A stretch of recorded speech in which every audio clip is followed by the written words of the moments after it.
represented in 15 countries across the Americas, across the EMEA region, across Asia. So we have quite broad reach, around 2,300 people. And what we essentially do as a digital agency, because that's not, let's say, just advertising, pay-per-click stuff. That's really working with our clients across multiple industries in terms of tackling very, very complex problems, because a lot of industries are being disrupted, and the driver of that is digital.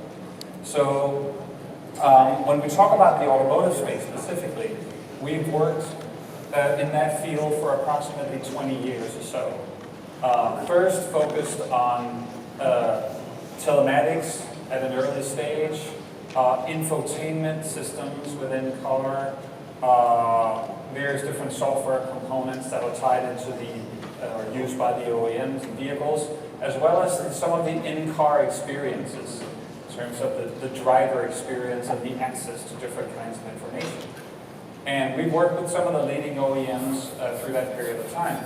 So since 2009 especially, it's been more focused around the connected vehicle and establishing connectivity, connecting the car data with external data sources and so forth.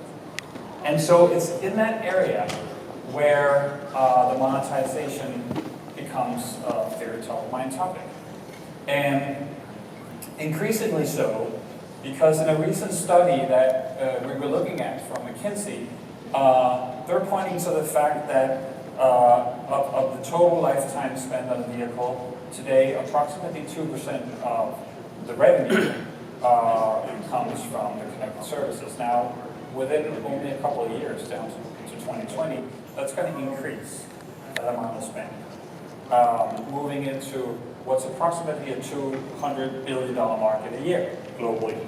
Now, that money's coming from somewhere, because they're also pointing to the fact that since 1980, the total lifetime spend on a vehicle across base price, across aftermarket opportunities, insurance, and so forth, services of vehicles, has largely remained the same, inflation corrected. And they're saying it's going to stay the same, so the revenue is actually going to shift.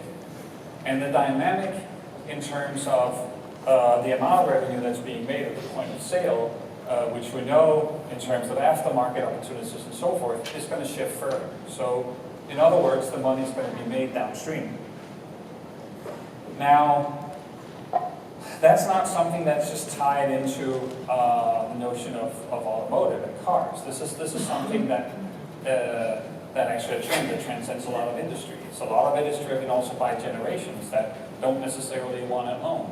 They want access to, they want to subscribe to, they want to use something as a service.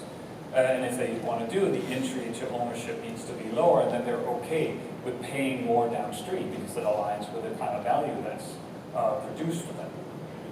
And so the focus of this needs to be not a technology play as such, it's the experience.